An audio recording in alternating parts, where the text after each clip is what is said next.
I run a mentoring business for a youth mentoring business for young minds from 11 to 18 plus.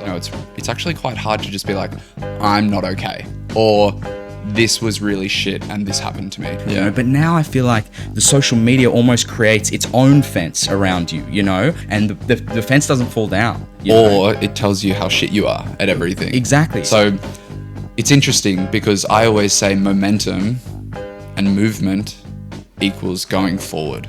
My logo for Pave is that spiral, and it's got a little 2 legs. It's got some movement underneath. And it's, if we want to move forward, if we want to build momentum, we need to look internally. We need to spiral downwards. We went for the swim, and oh my God, from flat and pretty suppressed to grounded, having fun, seeing that inner child come back out. You know, he's 19, he should be having so much fun. Wow. But to be in the water and he's splashing, and to be looking around at the landscape and going, oh my God, it's so beautiful here. And it actually, you know, having that passion. Great guests like yourself. But no, Nick, welcome to the show. It's fantastic to have you. Welcome to Everyday People. I want to get started. Let the people at home know what you do and sort of how you got into it. Oh, cool. Okay, so I run a mentoring business for a youth mentoring business for young minds from 11 to 18 plus. So I've got students that are in year 5. I've got students that are in year 12. I've got post grad and like going into uni, that transition life. So we work with ongoing like 10-week to 12-week kind of programs where myself and 3 other mentors, we catch up with these boys and girls for a couple hours at each time, and we balance the 3 pillars of PAVE, which is PAVE mentoring, which is health, routines, exercise, activity, lifestyle, as well as the well-being, which is the rapport, the connection, the conversations. Through activity, it's emotional regulation, and just really, having the conversations that I think teenagers, and it spans out to more than just teenagers, but a lot of people struggle to have, because it's not just, it's actually quite hard to just be like, I'm not okay, or this was really shit and this happened to me. It's so much easier when you've got a good mate, when you've got a good teacher, where you've got someone that cares about you, that prompts and facilitates a space for you to actually have a conversation that's meaningful. Too many times we're having surface level conversations every single day, and teenagers do it more than every day. Like it's literally every single time they speak. It's, from what I've seen in my own experience, it's just so easy to repeat that. Lastly, we've got the health, the well-being, but then the beauty of it all is academics. So we don't teach content. We're not a tutoring service, but we teach the executive function development. So it's the study skills, it's breaking down the tasks, it's organizing time management, Google Calendar, like actually using the school diary if they've got one, why we use it, being able to actually make decisions and prioritize all the work that we have, as well as just like simple routine stuff where it's like, come home, exercise or move, or lock in and get your homework done and then go and have your activities and all of that kind of stuff. So overall, it's having someone there that actually cares and that's going to have the toolbox and the skill set to guide you and to help you lay the foundations for you to pave your own path. And that's where PAVE mentoring the name has come through. Yeah, wow. To answer your second part of the question, how it started, I guess, I started off teaching, primary school teaching, and I loved it so much, but I did not love being stuck inside. So I had the privilege to work at a Montessori school, and a lot of the work that I did was, going outside and getting the kids to start to breathe through their nose and fill their diaphragm and be looking out in the sun, and then we'd start our day and go into the works. And there'd be multiple times where we'd have circle, we'd sit down and we'd have a conversation, see how the morning's going, and really just check in and create that space of reflection. And, that's what I loved. And over time, fell out of teaching, I ended up doing some therapy work as an associate therapist under a psychologist. Did that for a year, and that's where I did a lot of executive function skills and development for children with ASD, from kindy all the way to high school as well, year 12. And that was also social skills. It was emotional regulation as well. So a mix of teaching, a mix of that therapy work, really created like a really cool umbrella of what the PAVE kind of frameworks are now, and fallen into, I guess, being really passionate about well-being and being really passionate about the teaching that I was doing. And after I moved away from the therapy work, I was on a walk down in Manly. I would say I burnt out. I did a bodybuilding show at the time and like wasn't eating. And then I was driving out to Penrith like 5 days a week. I was in the car for so long, and a whole lot of variables come into play, and I just burnt out. And I took that time off, and I was on this walk, and I ran into a family that I had taught at the primary school, and they were talking about their son's challenges. He was in year 8. He was getting injured all the time from the gym. He wasn't eating well. He was on social media all of the time, looking at YouTube and Instagram reels. And he saw so many of these influencers. And I remember specifically, it was like Sam Sulek or something, some huge jack dude that's popping off on Instagram, getting so famous, so clearly on a huge amount of steroids. And a young mind doesn't know that. So they're like, okay, cool. I'm going to work out really hard, push myself just like him. And his form is like immaculate for him. So someone that doesn't have the understanding of that kind of form, you get injured. And then you're eating chalky milk all the time. You're eating processed foods, all of this stuff. So as a result of, everything, he's not sleeping, he's getting injured. His academics weren't up there because he is struggling with just balancing his rowing, balancing his gym, and trying to be healthy and trying to get jacked and all these things. And his parents are like, we don't know what to do, because every time we have this conversation, it's pushing him away further, or it's just nagging. And I said, well, why don't I catch up with him? We had a really good rapport. Like, I know exactly how he works. I know his learning style. I know his learning difficulties, all of that kind of stuff. And that's how PAVE started. I guess I started catching up with him weekly, and he went from, the injured, the underfueled, the negative mind and perception of how everything was happening to him, always getting injured and that kind of jazz, and not studying, to then averaging Bs and a couple As, I was like, oh my God, what is going on? And then, putting on a real good amount of healthy weight in the gym and being fit and, just feeling really good. And his parents saw a huge difference, and he started gaining a lot more autonomy, independence, and then just actually acting on all of the things that he, one, loved to do, but also needed to do for school. So yeah, and then word of mouth, and it is what it is now. Wow, that's an incredible story. What does a typical session look like? And is it tough to get the kids to open up? How do you structure that? So PAVE's philosophy is our programs are, in quotes, intentionally unstructured. There's so many, therapy counselors, psychiatrists, psychologists, associate health services have their place, and they're amazing for what they do. The problem with it, with teenagers, is that when something is structured, when something is sit down and trying to tap in and facilitate this space and prompt all of the conversation, they zone out. They don't want to be there. I've had multiple conversations with boys that have therapists and psychologists, and it goes in one ear and goes out the other. But as soon as you sit down with them in this unintentional space where it's engaging, where it's an active, where it's, if they don't have a passion already, it's prompting a new passion. It's maybe going out for photography or going for a swim or trying surfing for the first time, all of these things, they start to open up.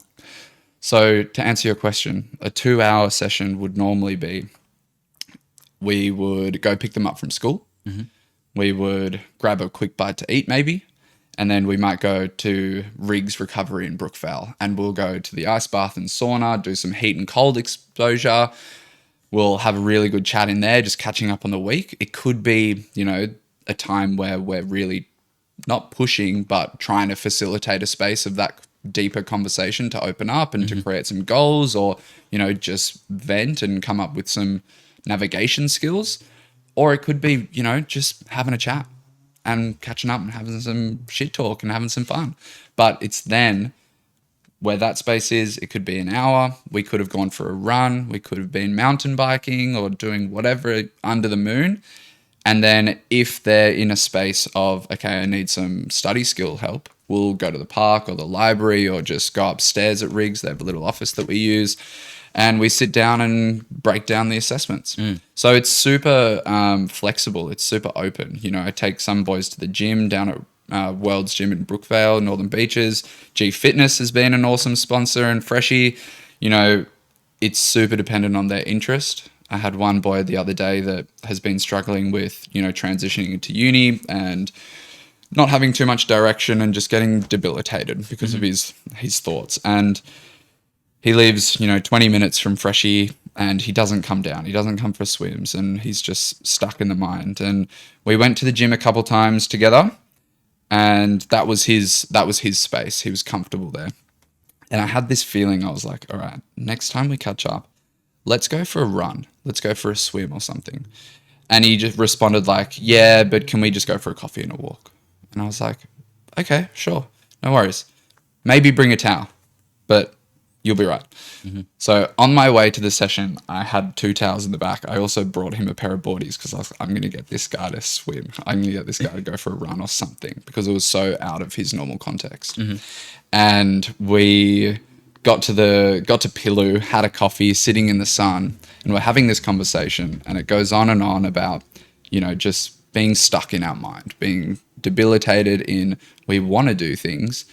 And he said something, I can't remember what it was. And I said, you know how I texted you the other day and I wanted to go for a run or a swim? And you said, no, I'll just go for a run. I will go for a walk, sorry. I knew that was bullshit. And I said to him, I'm going to call you out right now.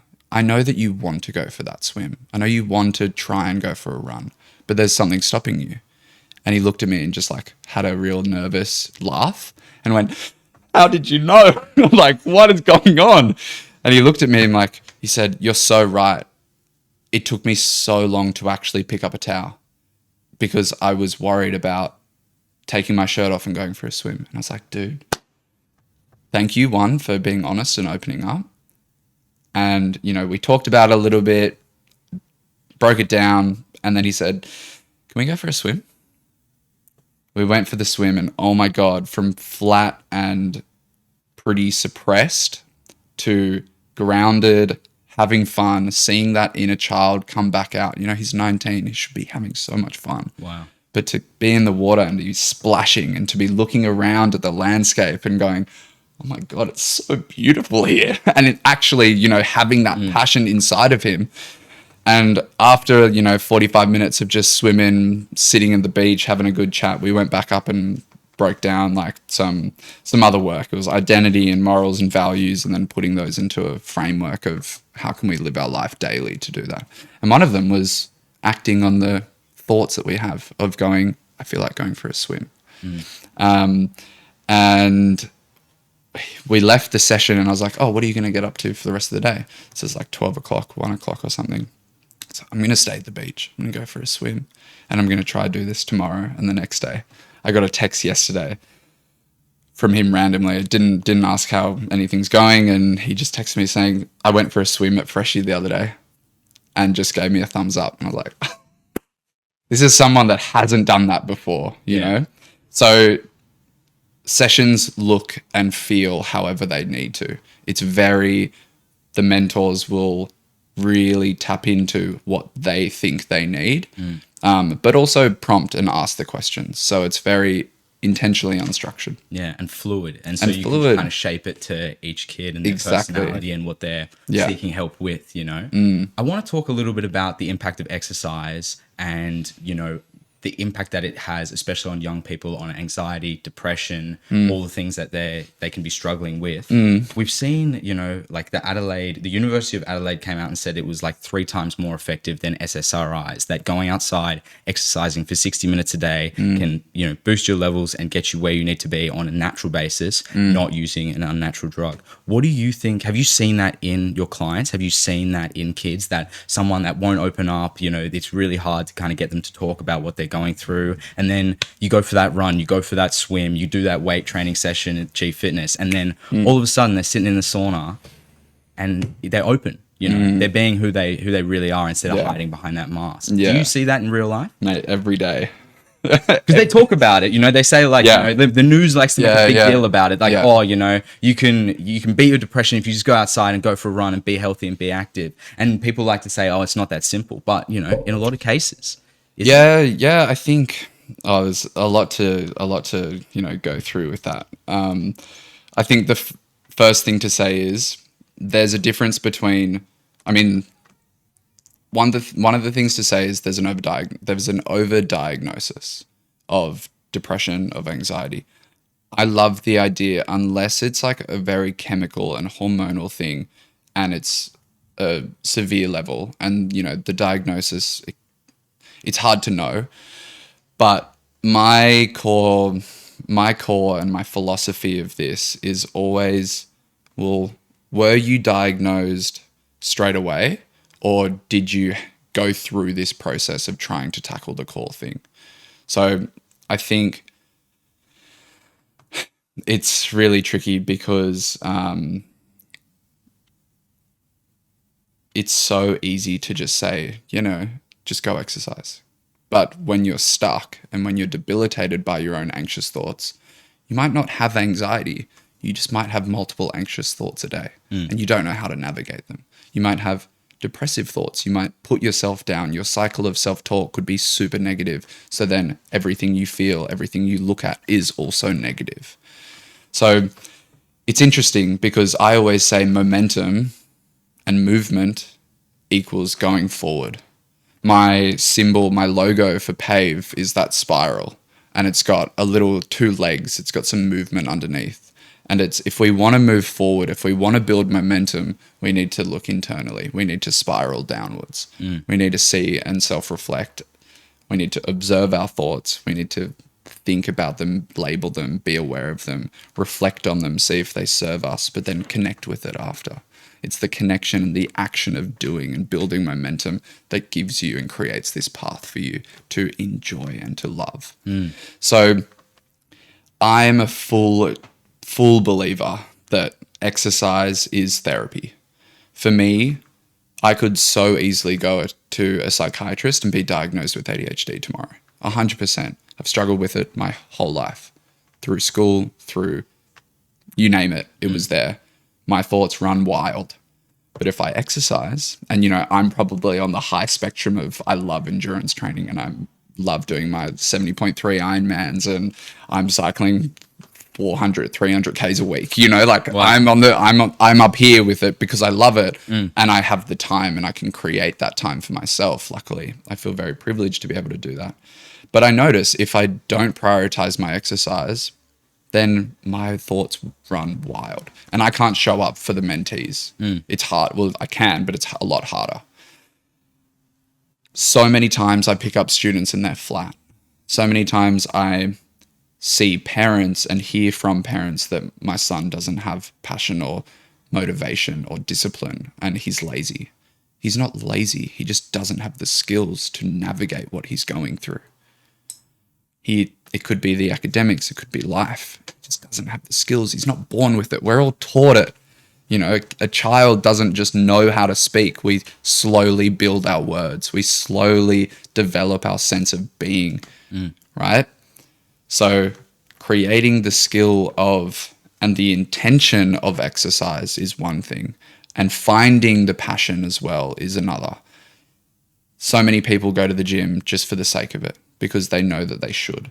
But if you don't have to go to the gym if you don't like it.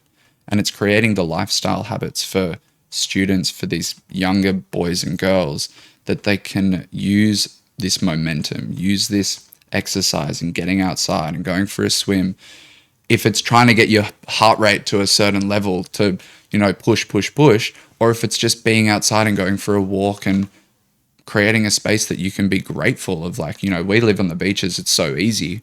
We're so lucky. We go down 5 minutes and we're here. Look at the water.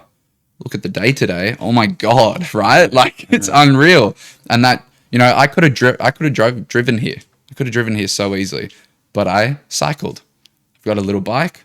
I live 20 minutes away, 10 minutes away. So good. I went for a swim beforehand because I knew how I would show up after I go for a swim. Even maybe if I was a minute late, I'm going to be able to show up better for this. It's so true. I even have like I try and have a pre-show routine, try and go for a swim, relax, not like get overstimulated by anything, just go into the conversation smooth. And I notice my performance is different if I'm stressed and doing things and sorting stuff out. Even when we have problems with the technology, it just like the episode just gets off to a weird start and it can throw you into a weird mindset, and showing up like intentionally and doing the right things beforehand is so important. And especially for the mentees, because they're going to ask tough questions and you want them to. That's how the really engagement happens. And you sort of have to be prepared to navigate that. Yeah, exactly. I think like all of our sessions movement is a non-negotiable. It's very rare that we'll just sit down. Very rare, unless they're 16 and above, and we're set in our rapport and our connection and we have shit to do. Otherwise, it's let's go for a walk. Let's go for a swim. Let's go for a run, gym. And you're right. It is absolutely the place where conversations happen. Even when you're sitting face to face or next to each other in a sauna and you're like battling to breathe, you're like, fuck, this is hard. But they do open up. It's so different to just sitting down and going, hey, how are you? Sitting in an office or a clinical space. They just don't engage with it, or it's so much harder to. Yes. I want to talk about kind of the challenges, because we're talking about the cures, movement, nature, exercise, conversation, but there's a lot of external forces and, school, social media, everything that, diet, poor diet, busy schedules, preventing kids from exercising, all these types of things. Is I can't get past it. Is social media the absolute worst thing? Was that the worst one? Because the way I sort of think about it, when you're a child, you're trying to, and when you're in your teenage development years, you're kind of like in a fence that is school, and there's the popularity contest going on, there's the academic contest going on, there's sports, recreation, all of that. That kind of puts you in a box, and you're trying to be that person. You're trying to be the perfect, school person, someone 16, 17, and have all your ducks in a row. But then those fences kind of fall out once you exit school, and you can realize, there's a whole world out here. And I can do whatever I want. I can be whoever I want. And that was a big moment for me once I got into uni and there wasn't that structure. But now I feel like the social media almost creates its own fence around you, where like you're literally being fed who you're meant to be all the time from a young age, and the fence doesn't fall down. Or it tells you how shit you are at everything. Exactly. Self-comparison, all of that kind of stuff. And you're here and you need to be up here and you're never going to make it because the bar is so high. The bar is Sam Sulek, he's literally a giant. He looks like Brian Shaw on steroids. It's crazy. And that's what you're seeing, because that's who's getting the clicks. That's those are the influencers, the biggest guy, the person who says the craziest stuff. The 16-year-old with a Bugatti.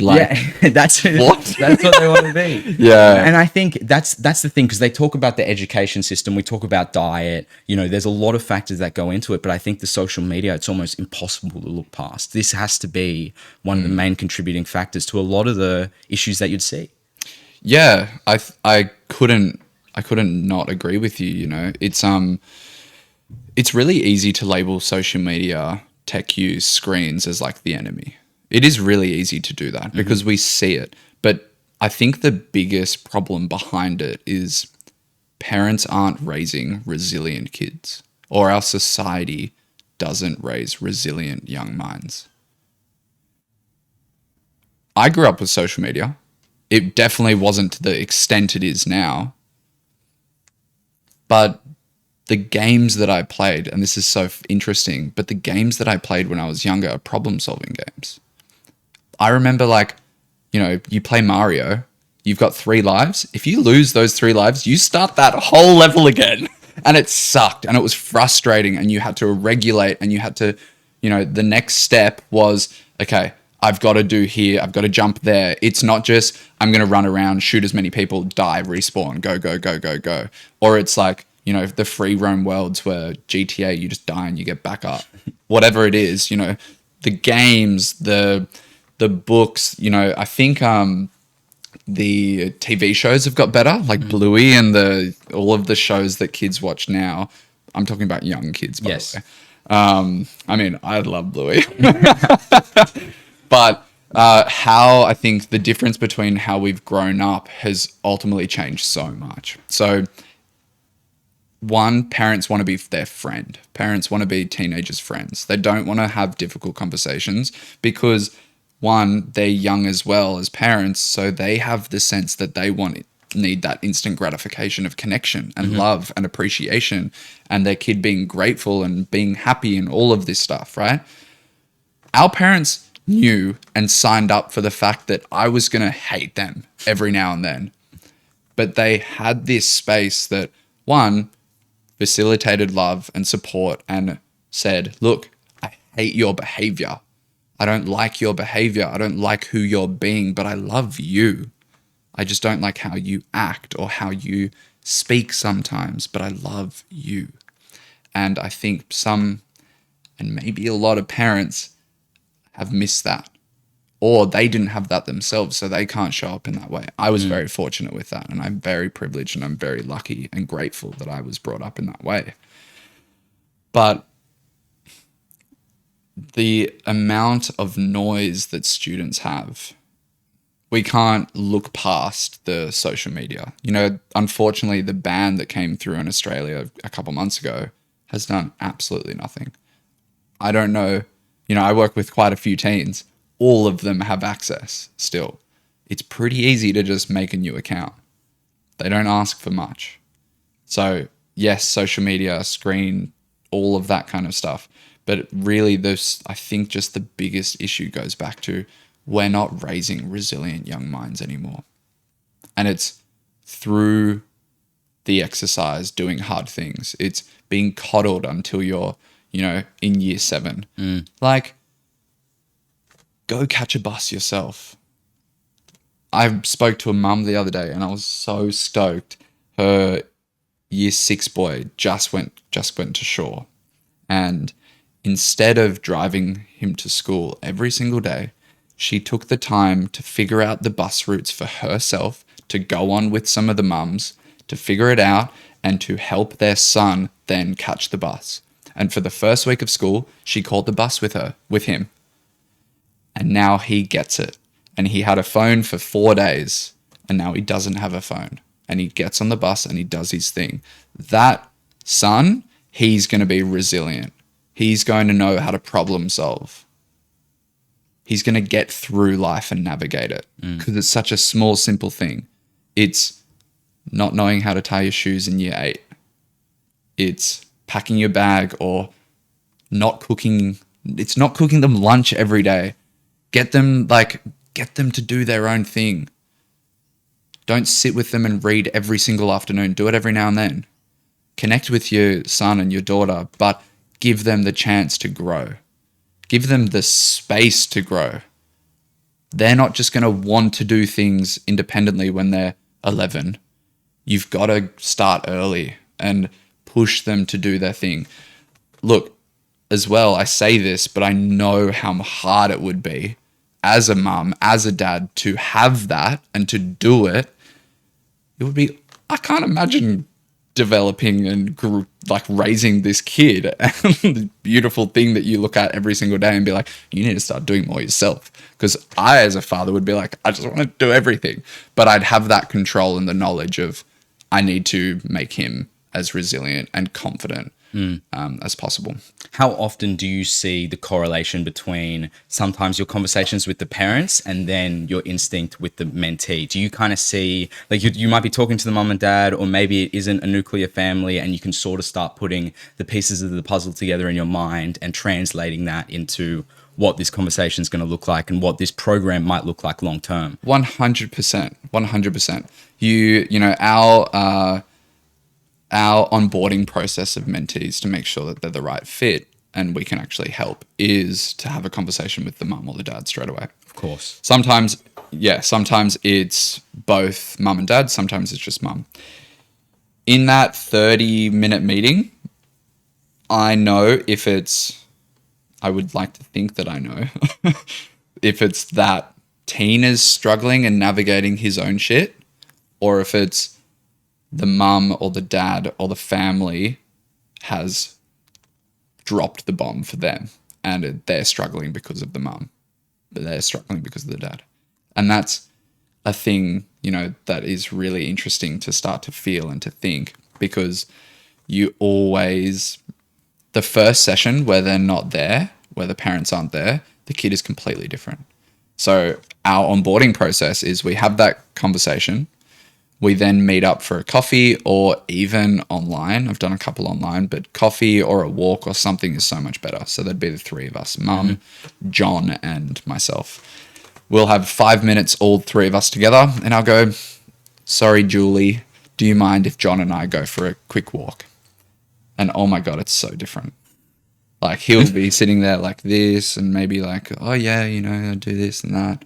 Or I'm not really sure why you're here. And then he'll be like, oh my God, like they're just, something changes. Or I have one little conversation. I go, parents know how to talk, don't they? Or like talk a little bit of shit or whatever it is. And they just go, oh my God, like, why am I even here? And then we spark a conversation based on the fact that like, oh, mum is so annoying or dad's so annoying or something like that. I think there's absolutely a direct correlation. And that's a really big part of my work, is not just with the mentees, but it's navigating, guiding parents on making them more aware of like how much or how little they're doing without upsetting anyone, you know? And it's hard because I'm 26. Like I'm not a parent. I just know what worked for me, and I can hear and I have the perspectives from them that I can share. But ultimately, like I'm just a random guy. Yeah. Do you struggle with that sometimes? Like when you're giving advice and you've dedicated your life to this to an extent. And so you're coming at it from a very like technical perspective, and you know what to say, and you sort of have a clear logical way of thinking. At least that's what it sounds like, right? But at the end of the day, 26 years old, human experience can sometimes be the greatest teacher. Do you doubt yourself? Do you kind of just sometimes second guess what you're saying, or does it feel clear? I've never second guessed myself after I've said it. I like to be very intentional with how I speak and what I say. Obviously, it's so important when I'm with young minds that are so impressionable. That doesn't mean I've definitely struggled with my own symptoms of imposter syndrome, for sure. Like starting a business itself is hard enough, but then doing the work that I'm doing, like, yeah, I have sessions where I leave and I go, how am I getting paid for this? Or like, I don't feel like my space gave anything. And what's really cool is that instead of just preaching, and well, I've never preached, but instead of just talking about it, I've got to act in the things that I say. So an important part is communication. So when I have those feelings, I've actually gone, this is one specific boy who's in year 10 now, and we've been working together for the last 3 years. So we've got a good connection. He knows me really well and I know him really well. And I said to him the next time we caught up, we see each other weekly, and I said to him, dude, last session, I left feeling like I just wasted your time. And I didn't want him to gas me up or anything, you know, just like, dude, I'm just being honest. Like, are you getting much out of this still? Because the first couple of years, you know, we saw a huge improvement and it was drastic. And he's like, what do you mean? And I was, what do you mean? What do I mean? Like, did you get much from, like, I know we just went to the ice bath and sauna and we had a good chat, but, you know, we haven't worked on our study skills a little bit. And I don't know, I feel like you're doing really well. And like, you don't, what are we doing? He was like, Nick, sometimes it's actually not about the framework that you chat with me about. It's not about the mindset stuff or breaking down the study skills. It's just the fact that you're here. Your presence with me, and to be able to go to the ice bath and sauna and just feel good. And he said to just decompress after a day with someone that doesn't need to no, and push for how was your day and doing all this, you know? I get a chance to breathe, he said. And for me, that was like the catalyst of, holy shit, the work that I do does not always have to be so structured. I don't always have to know what to say. I can just be there and listen. And that is the space that Paved Mentors provide. It was just, we're here. And the benefit isn't always measurable. You don't always see it in the moment. You know, you can sometimes feel like it's just a normal session, but kid will get a lot out of that and you don't even realize, you know, until you open up. Yeah. Who do you think dropped the ball more for Gen Z? Do you think it's the parents or do you think it's the schools? Who's to blame? Oh, I don't like to play the blame game. I don't think it's even worth trying to explain or to dive into. I think there's just so many factors of like, life is life, and life can be shit, life can be really good. And ultimately it's how you're brought up, but it's also what you're surrounded with, right? If schools don't have greatest teachers, then yeah, we're not going to like school. If schools have really strict rules and, you know, go through the challenges of the normal day and we're surrounded by a bunch of boys or girls or both that also hate it, then we're going to hate it even more. And we're probably going to get bullied and we're probably going to have this negative mindset about where we are every day. And if your parent isn't there to just be there and support you and not always fix, but just allow you to vent, allow you to communicate, or just encourage you to get out and exercise and do all these things, eat well, all of that, then, you know, it's going to be pretty rough. Yeah, no, I hear you. Yeah. So it's not the teachers, it's not the principals, it's not the schools, it's not the parents, it's just everything. Every single layer added on top of itself, like the diet, the schedule, the school system, the social situation, the social media, the technology, all of it. Yeah. And then whatever's going on at home, all those layers stacked on top of each other creates a myriad of problems. But, you know, simple solutions, exercise, nature, genuine friendship and connection. You know, a lot of the time I imagine it's just exactly that, like that sigh of relief. Like even, I haven't seen Carl for like 2 or 3 weeks now because he's been in the US. Yeah. When I saw him today at the door, it's just that sigh of relief. It's like, oh, I'm glad he's safe. I'm glad he's back. It's good to be in his presence and just be calm and relaxed. So I've known him for 3-4 years now and we just have that connection, just the rapport you build. And that's why I'm sure mentees that you've been, you know, mentoring for a long time, it's just that, it's like that telepathic connection almost where you just go to the gym, you just go to the sauna, it's a regular session, you're almost just hanging out with your mate. And, you know, that's the highlight of their week because it really is. And that's, but I guess that's kind of where I start to point fingers because you go, okay, the root of that is community. You need community to foster these good friendships, to have places like G Fitness and, you know, and school systems and university community campuses. clubs. Exactly. All of that kind of goes into building that. And I feel like, you know, a lot of the problems that, you know, the youth are facing are because of that lack of community. And that could be provided so much better from the schools and also through parents. You know, parents are so busy. Most parents are, you know, both the parents are working and they're dropping their kid off at daycare or OSH and they're not spending that much time with them. So it's, you know, they're being raised on social media a little bit as well. So it's kind of all these different factors laying on top of each other. Yeah. It creates these problems. But I wanted to talk more about, you know, when you are having the conversations about identity, about, you know, how they want to be perceived and kind of letting their guard down and, you know, being themselves, being more themselves, you know, what are some of the strategies and things that you look to kind of get that mask to come off and to kind of, I guess, realize who they are or become more themselves? Is that a big factor for a lot of these kids? The older they are, the more conversations we start with identity and goal setting and having direction. But, you know, the young ones, the year 7 to 10, man, they're not thinking about who they are. They're just wanting to live their life. And they're, you know, pissed off that mum or dad doesn't let them, you know. So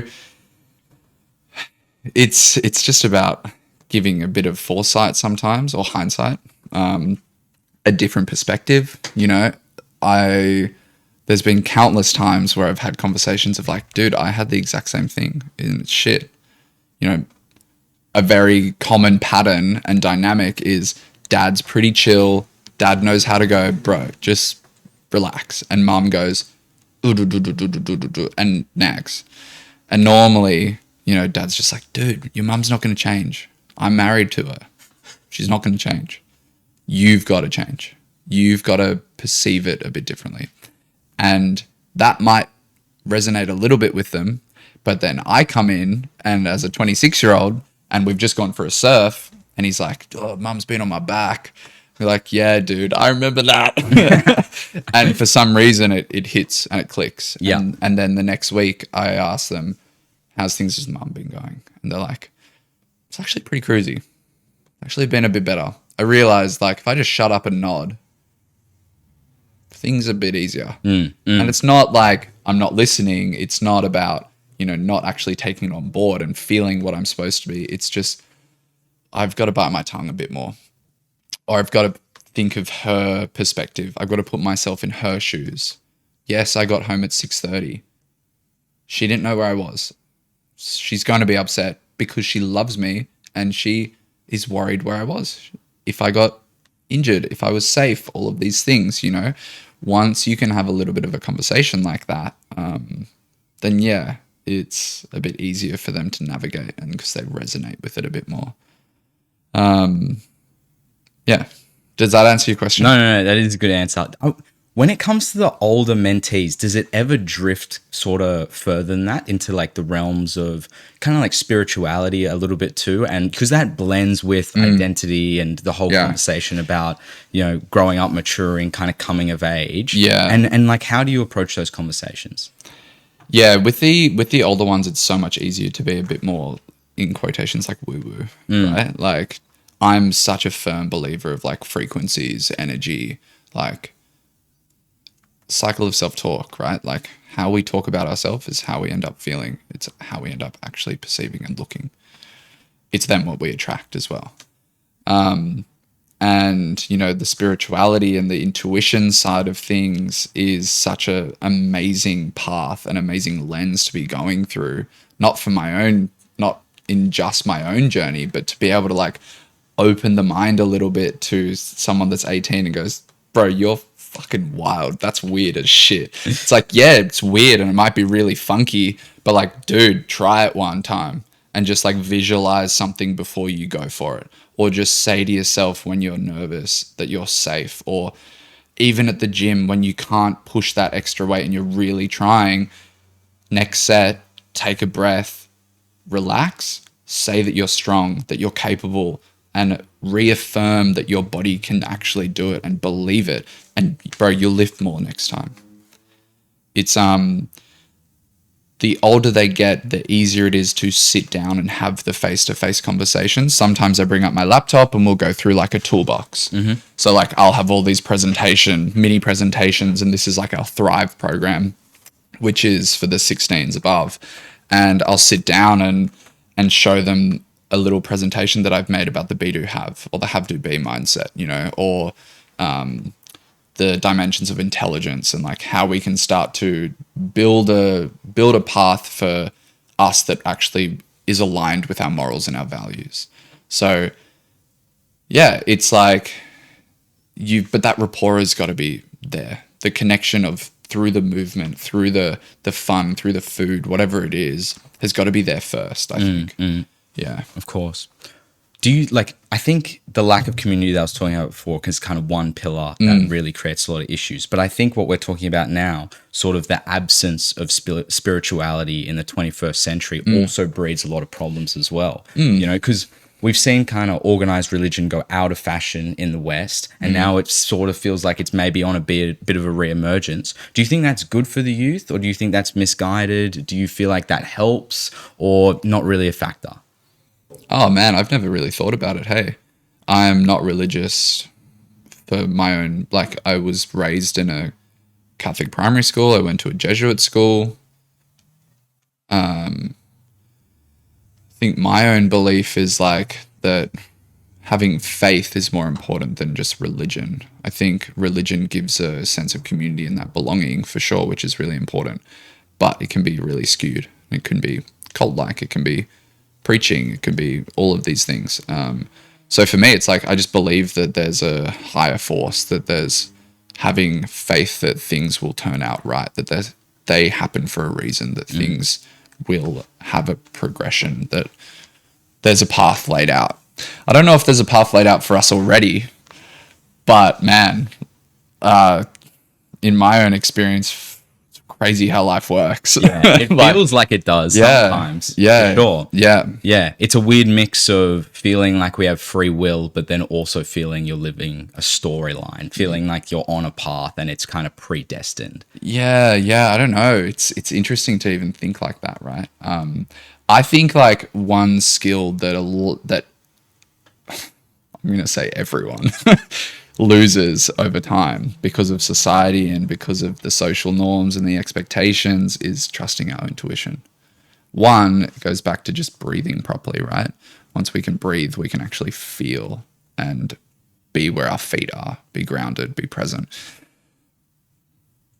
And then the ability to trust our intuition and hear the intuition is the first thing, is the second thing, sorry. And that's lost. And developing that again and listening to your first thought, listening to your stomach and how you feel in moments is such a good tell of where you could be going, where you want to go. Or like countless times, if I've not listened to my intuition, it's gone poorly. Even to the extent of like, I don't want to run, or I really just shouldn't feel like running. And then something happens at home and I'm like, thank God I was home.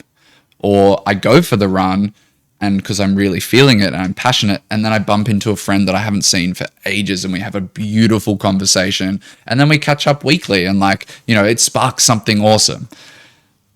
It goes back to like, you know, the crazy natural disasters and the crazy things that happen in the world of like, oh, my mum called me, so I stopped at the light and like got off my bike, and then the person in front of me got hit by a car.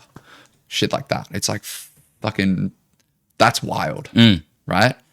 And it makes you question simulation or God, some divine nature. Yeah. I guess like I'm so far into it where I'm like, just this is what it is, right? This is acceptance, and oh my God, like life is crazy. Yeah. And yeah, it's hard to like talk like that with students, but I think the one thing that they really appreciate is my genuineness, and like I have no mask. I will say what I think, and yeah, I'll just be like my most genuine self. I'll be my inner child with them and hang out, and I'll be laughing and talking smack and whatever it is, you know.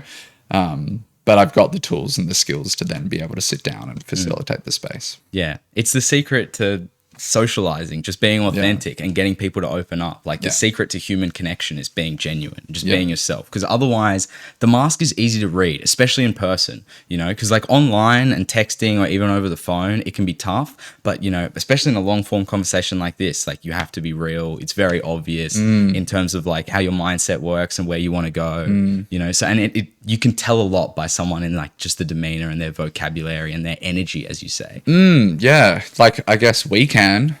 But like teens, they really struggle to. Exactly. Because they don't have that experience, because they haven't been burnt by someone wearing a mask yet, you know, so that the idea of it is in the unknown. So, you know, getting teens to have a real good think about why they hang out with their mates is interesting, because they haven't thought about it before, because it just clicks. Like I know why I hang out with my mates. Because of the space that they create, because of how I feel, because of all of the things, right? But guys and girls, they're at school, they're in those gates, they're in that bubble, and they're forced to. But, you know, for me, it was almost something that happened without me wanting it to at school, because I didn't fit in. I struggled with going through from year 7 to year 12 because I was not like super different. I'm still trying to navigate why I didn't fit in.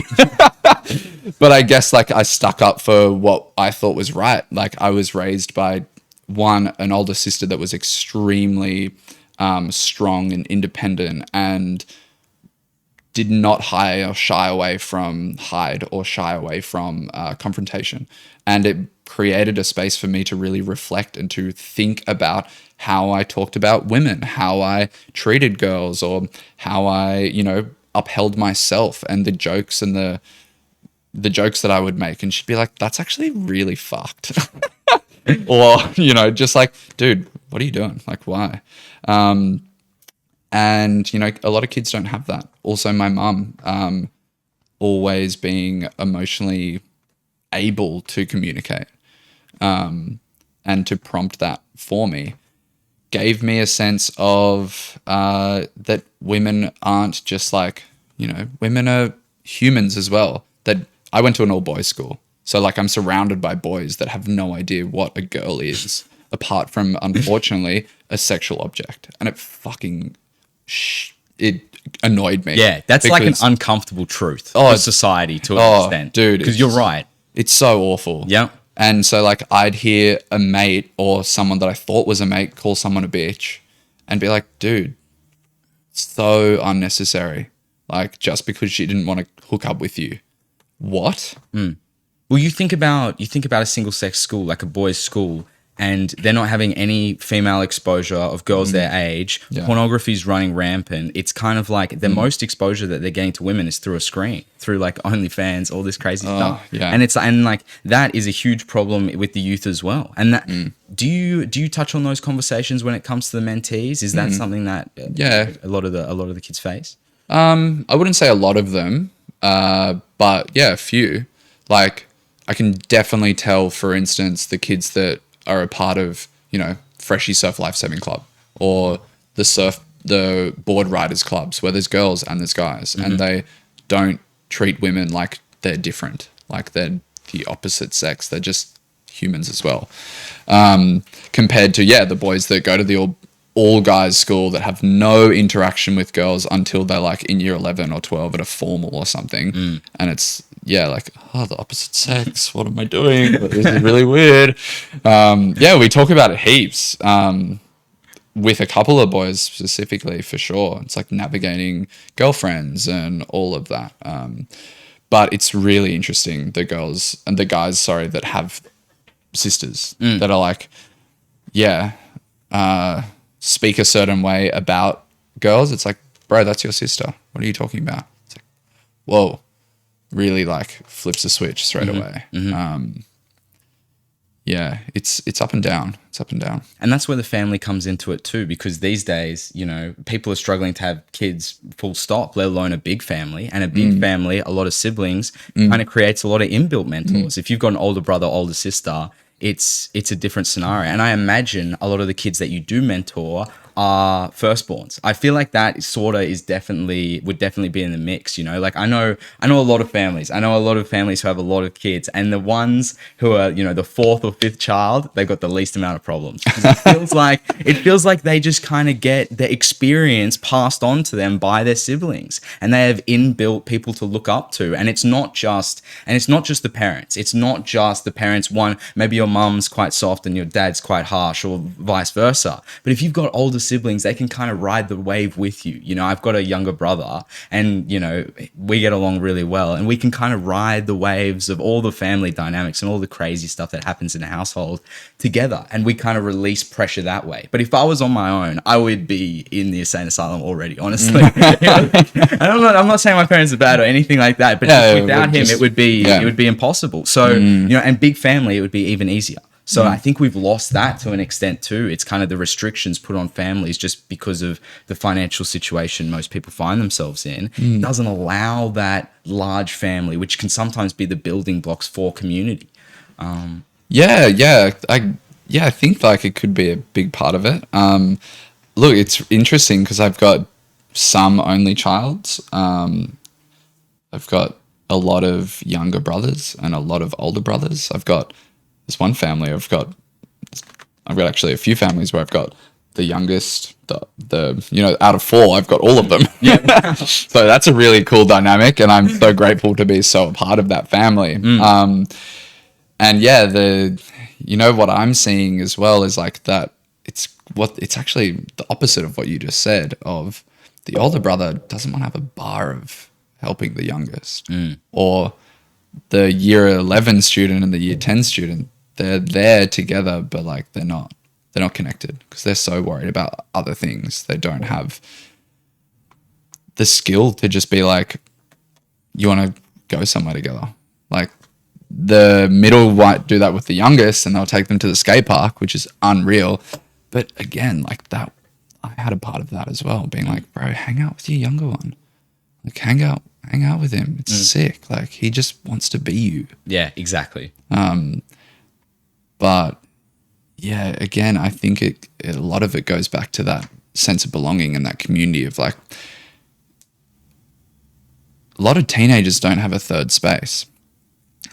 There's a park, might be a skate park, there might be the beach, but there's no like third space. There's no external community club that people can actually just go into. Yeah. And just that teens can, this is my dream for PAVE, is to have like a studio or a warehouse that's like a library mixed with a gym, mixed with a workspace, with, the individual study cubes, the collaboration space, have mentors like running a little gym class, or have a sauna and ice bath in there. Like have a spot where people can come in and just hang out, and it be positive and an environment that actually facilitates growth and like the challenge of the colon exposure therapy and all of this stuff. But it's also accessible because it doesn't have to be extremely expensive. Like we've got a really big problem right now at like Warringah Mall, right? Like it is the place to hang out for teens. It's the same with like Warriewood Square and like all these malls. It's because that's the only place that kids can go to that they don't have to spend $40 to entrance. They can just walk in, walk around, and maybe spend like $5 on fucking a Macca's burger or whatever it is. Exactly. But it's that belonging. But the problem with it is then our community is like, oh, those bloody kids on their e-bikes, they're, lingering and they could be stealing, where else are they supposed to go? I recently had this mindset shift of when the Dorotis and all the e-bikes started coming out, I was like, oh my God, this is crazy. It's so dangerous, right? It's so awful. Kids popping monos on the road, like all of it's wild. And it is really scary. And that side of things hasn't really changed for me. I still see it. I'm like, wow, that guy why isn't his helmet at least clipped on? He's just wearing it. Stupid. But anyway, I've recently flipped a mindset and gone, man, if I was 14 with an e-bike, I would be doing way worse, I reckon. But also, it's so sick that they've got like a group of 5 friends, one that can afford it and go do it all together. But they're together and they're having fun. Like, would you prefer them running through the park on their e-bikes, popping monos, or I don't want to say on the road because I prefer them on the screen. That's what I was going to say. Like, but it's sick when you have this perspective that like, at least they're getting, at least they're getting outside. At least they're having fun. But yeah, it is tricky because they don't have the space that they can be, one, safe and not ostracized for all hanging out together in large groups. Because they don't know better. Yeah. Because they don't have someone that's 25 or 30 that they relate to being like, hey, have you, instead of tried doing this dangerous activity, doing it here, and it's where it's controlled and safe and actually just as fun? And they're like, what? That exists? Yeah. Yeah, dude. Exactly. Yeah. And all they need is someone to show them, to have that conversation. 'Cause Exactly. they don't know. Exactly. But, you know, we've talked about this on the show before. And since we have, there's been a bit of government scrutiny on the e-bikes recently. It's been all over the news, new laws, all that. I don't think it's going to change much. They still go really quick. Most kids aren't Yeah, wearing bro. helmets. Yeah. But, you know, at least it's in the real world. You rather your kid going and just cycling to Macca's and hanging out with the boys than logging on a Fortnite and sitting in the basement. It's just Yeah. rather than be in the real world, hanging out Yeah. with real people. Yeah. So, you know, it's got some issues and the safety is tough, but as you said, if I was 14, I'd be all over it as well. Yeah, dude. You don't even need your license. You can get to the Dude, that's the wild thing. Like I ride a motorbike. Yeah. So like seeing kids ride a motorbike is wild. Yeah. And they're like, you know, popping monos is gnarly. Like I would be saying I would be lying if I haven't like at least tried to, you know, lift the front wheel. But that shit's scary. And like, yeah, it's wild. Hey. Yeah, and they'll be like 12. Like Yeah. 11 Yeah, years yeah, old. yeah, dude. Yeah, exactly. 10 There's years no old age on an restriction e-bike. at all. Yeah. Wild. And there'll be like 14 of them going down the same Oh, road. my God. It's insane. It's Yeah. insane. Like this is a bit of a silly question, but it gets me thinking. Like considering you've had so much experience with, you know, the mentees and being a primary school teacher, has that kind of changed the way or developed the way you think about having your own children one day? Oh, not really. I'm like so on board with having kids. Like, and I have been since a very young age, I reckon. Like, when I'm a dad, I know that my life will be like super fulfilled. Like, I'm just so stoked. Even if they're a fucking rat bag. Like, yeah, it's interesting. I've had parents, be like, fucking kids, blah, blah, blah. Like, oh man, I just can't wait for it. Yeah. Like, even if it's that, I just can't wait. I can understand that feeling. yeah. Because like that's the thing. Once you have them, there's all the problems and there's all the things that you see on the surface, but deep down, most people would say Yeah. the most important part of their lives. Yeah. Man, I just want a mini me. I know. And then you see people who get like, you know, like we love the UFC, so we love Volkanovski, but he just had a bunch of daughters, and it's like he wants the son so he can, Yeah. you know, that's like the greatest fear, like having a big family, but you don't get the mini me, you don't get to have a son. Like, oh, that's big time fear. Yeah. But when it comes to some of the techniques that you use to break down the challenges that people are facing, like I want to really get like deep down into what those conversations look like and how you approach it and how you move forward with the conversation without kind of making it too much like a therapy session, because you spend a little bit of time in therapy, and I imagine, as you said, when it becomes too therapeutic or too professional, kids just switch off. How do you kind of balance and toe the line between helpful and still casual so that it can the message can still land?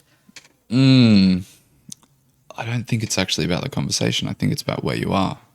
It's the environment. The environment. Dude, the therapist can say the exact same thing, but if they're out for a walk at Freshie compared to sitting on a couch, staring at the wall or staring at each other's eyes, like rather the same thing, it's just going to be actually felt. It's actually, I think it's really simple as that. You know, as I said before, I've got the presentations and I've got the toolboxes to sometimes share, but that's really rare.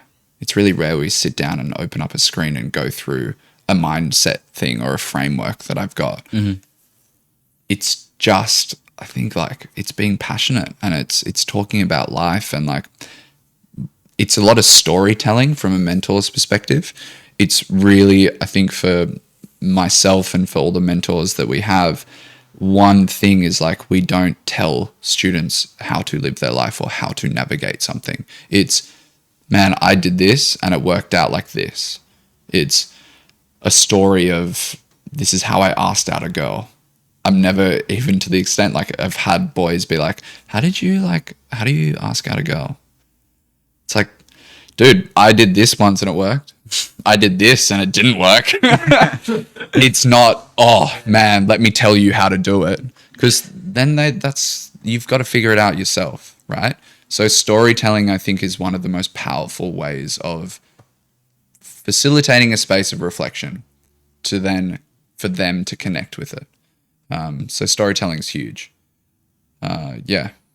Fantastic. I just want to end on this. I kind of want to see that outlook for the youth. You know, we've got all the things that we've talked about today, the school system, the social media, the pressures. Do you feel like we're moving in a better direction, and things like proper diet, physical training, all these things are seeing so much limelight, so much, you know, studies being produced, sauna, cold light, you know, cold therapy, all these things are kind of all the rave. Do you think that's actually shifting the culture in a way that benefits the youth? Or do you think the social media and the pressures and all the things that come with modern life, it's too much of a weight on the end of the rope? I'm going to keep this into the context of where I am, my socioeconomic background, the students that I see. We're on the Northern Beaches, we're on the North Shore, so we're privileged to start.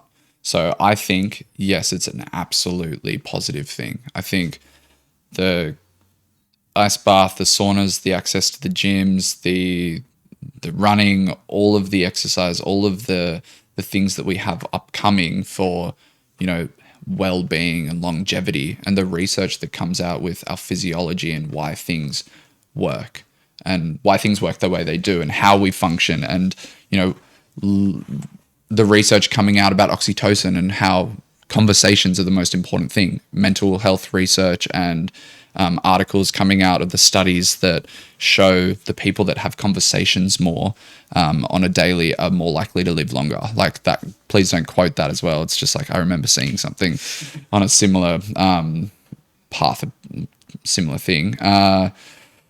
But yeah, I've seen a shift of like teenagers realizing how awful social media is. And once they have the alternative to it, they're not on it. You know, like the boys that I work with now, that I have been working with for a while, they don't have the screen limits. They don't have the screen time.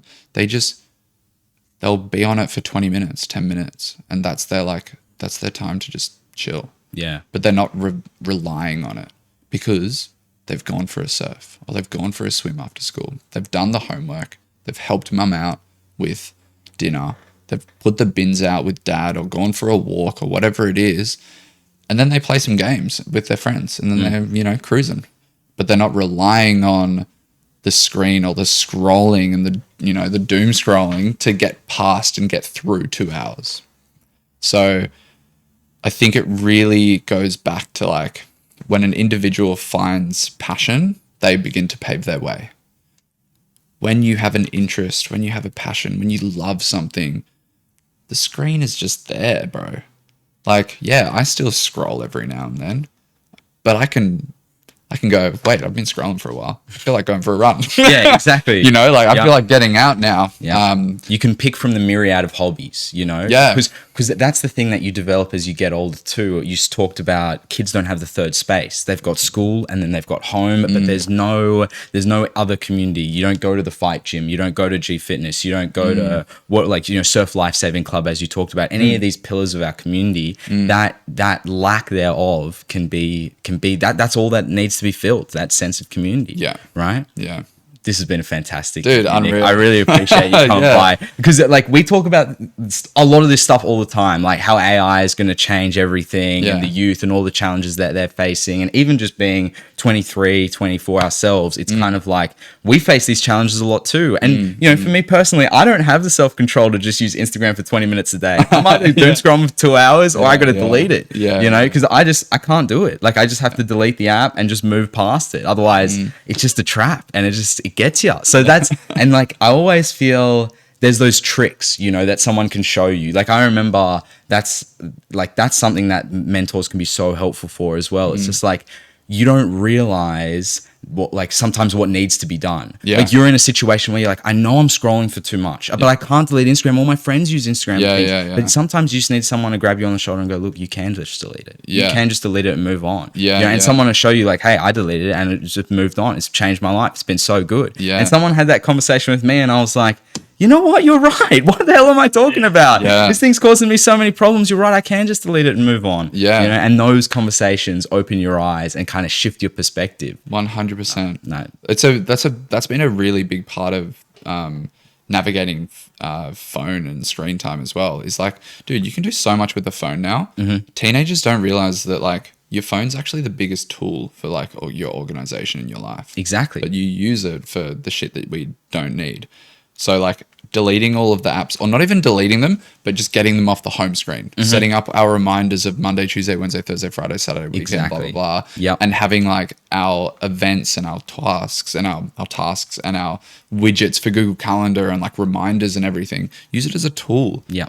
You know, These are the tricks. Set the reminder. Yeah, all of the tricks. Exactly. You know? Someone just to show you who's got the experience, who's been through it. Yeah. Actually, one more thing that I really want to talk about that, you know, I've contemplated since I finished school is the HSC too hard? Is like, I know that sounds like a very basic question, but when I think about the HSC, I worked harder during that year of my life than I ever have, really. And there was so much pressure put on me and my year group. And for me, as someone who was academically focused, it kind of shaped me, and that pressure created results. But for so many, it's like the most daunting thing that they'll ever do, sitting in exam halls and having, you know, the judgment of parents, school, community, friends, everything kind of leads up to this thing in school. And I've thought about that so much, that pressure, that thing, that like kind of gateway at the end that all must pass through. It has an impact, you know, and I know that for some people it can be positive, some it can be negative. But with firsthand experience, you know, mentoring kids through this phase of their lives, how do you feel? Yeah, wow. You know, I've seen the year 12 students real struggle, like, but when there's, again, someone to go, it's not the end of the world. You know, you're going to finish the HSC. If you get a 50, if you get an 80, you might have some more opportunities. You might be able to go to the uni course, but like, bro, if you're just hanging out and you don't know what you want to do, you're going to be okay.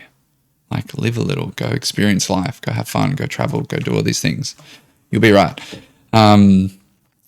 So yeah, like, I think the HSC or an end exam and assessment kind of serves its purpose. But yeah, it's a big catalyst for a lot of anxious thoughts and a lot of anxious feelings, and feeling like, you know, there's no direction and there's no sense of hope, because teens don't have that ability to look past what's 6 months ahead of them, you know. Yeah, it's hard to say like if it's too much or if it's too little, you know. It's so dependent. For me, HSC was a breeze. It was so easy, not because I was academic. It's because I signed up to early entry, so I didn't give a shit. Yeah. You know, like All the pressure was off. Yeah, dude. Like, I was really lucky. I had my extracurriculars. I had like cadets and first grade water polo and my volunteering and blah, blah, blah, to be able to go to a uni and say, look, I really want to be a teacher and this is why. But I'm not academic. And if I sit in an exam and you judge me off my results, you'll be severely disappointed. But if you sit with me right now and have a chat, you might want me at your uni. That's not what I said, obviously, but like, that's how I see it now. But that's kind of what scares me about. But that's what scares me about the HSC a little bit. You know, the soft skills are so important, and sitting here today and having a conversation like this means so much more than being able to sit down and get all the answers right on the exam. But it's the other way around. In like the most crucial part of your developmental phase, like going from a teenager to an adult, all your eggs are in the basket of academia and memorizing essays and learning formulas and all of it, instead of developing your identity and that side of you that can have that hard conversation, that can open up and has that third space and develops, you know, as talent or something outside of school and home. Yeah. You know? So that's sort of what I think about, like the allocation of time away from becoming who you really are and almost distracting yourself with school, academia, education, etc. It's hard because it does turn into a distraction, right? Like, it is the forefront of the mind, but the students that really have the mindset that this is not the end all, that I'm still going to try surf every day and then study, that can really navigate that with still having their own sense of identity external from school and home, they get through it. So yeah, it's also hard because, like, subjectively, what would you have instead? to be like, let's raise the whole being at school. It's an education system, right? Like the government needs to see outcomes and deliverables and results, which sucks that they do. And it's so much more than just like changing the education system. It's so much more than just getting rid of an exam and replacing it with like, I don't even know. Like whatever they come up with. What can you replace it with? Yeah, exactly. Yeah. That's the thing. It's like people talk about a rite of passage. Yeah. Well, people talk about education reform, what that looks like, but there's so many factors that lead into it. Yeah. Right? And it's tough to, and that's the thing. You have kids who do want to academically excel and want to be in that top X% so they can get that position and move on because they've got goals and they are orientated and they have worked hard. And then other kids, it breaks them in a way, just not the actual, like the pressure breaks them, not the actual school, but the thoughts and the anxiety that comes with it. Yeah. It just overwhelms you. And then, and you going through year 12, everyone feels that to an extent, no one sleeps like before, the night before some of their biggest exams. Yeah. And everyone knows that feeling, but it's just kind of, the more I've gotten out of that system and out of school, the more I've thought about, wow, it's unfortunate that I couldn't use that time to develop in ways that would have helped me later on. I was just so invested in what I was doing. And it kind of just like, then once you get out of it, because it does feel like the be all end all, it's all you've ever known, 13 years of education leading up to this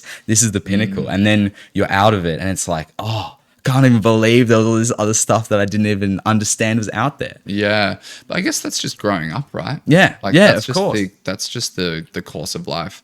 I think like the really good positive thing of the HSC and the exams and the pressure is like it builds resilience. Like For sure. If you make it through. Yep. And the work ethic and the study habits. Because exactly what you said, like from a mentoring perspective, it's the study habits more than it is the actual content. Dude, 100%. Understanding how to actually genuinely sit down at your desk and do 45 minutes of productive work where you actually can go away and come back and know what you were talking about and kind of get a lot out of it. It's a skill and it takes years. And I tell people this when they ask me like, oh, what do you think about, my son's going into year 10, year 11, year 12. Year 11's all about building the good habits. It's all about testing things out. When you've got the exam in 5 weeks, what's the plan look like and how well did that plan work? You might have only got 60% in that exam, but 60% in year 11 doesn't matter. It's about year 12 that matters. So you need to figure out, okay, I needed to put a few more practice papers in 2-3 weeks before instead of doing them the week of. Or I actually needed to, spread the timeline out a little bit more and understand the content before I dived into the practice papers because I wasn't doing them properly. And then so it kind of builds the framework. And then once you get to year 12, you've got the exam and you know what to do. Okay, for the exam, I've got the 5-week block. I do 2 weeks content, 3 weeks practice exams, week before just memorizing, got a routine, and then you're good to go. Yeah. And like, it's funny you say that because like I'm taking it 3 years back and going, dude, you're in year 9. Like, this is a time to fuck around and find out what works. In year 9, you could not convince me to study. I know that sounds crazy, but yeah. Oh, dude, me either. They all such a common ththing I hear back is like, yeah, but what were you doing in year 9? I'm like, dude, don't even ask. That's the thing, like, because you always know people that are going through school, and people that ask me for advice in year 9 and 10, I just tell them, just don't worry about the books, just put it away. You've got year 11 and 12, you'll focus on that, and then you'll go from there, because it really, like, because that's how much I value the other side of it, like, it's not just about the academics. Just grow yourself as a person, take up that hobby, ride the e-bikes around the neighborhood with people who are neighbors of yours or people from the school or whatever, and just have a good network, because that will be super important. And then once you get to year 11, year 12, you choose your subjects, now you're locked in. It's time to really go hard or go home, So, makes sense. Nick, this has been fantastic. Mate, absolute pleasure. It's been so good. This has been Appreciate great. you having me. Thanks everyone for watching. Catch you next time. Too easy.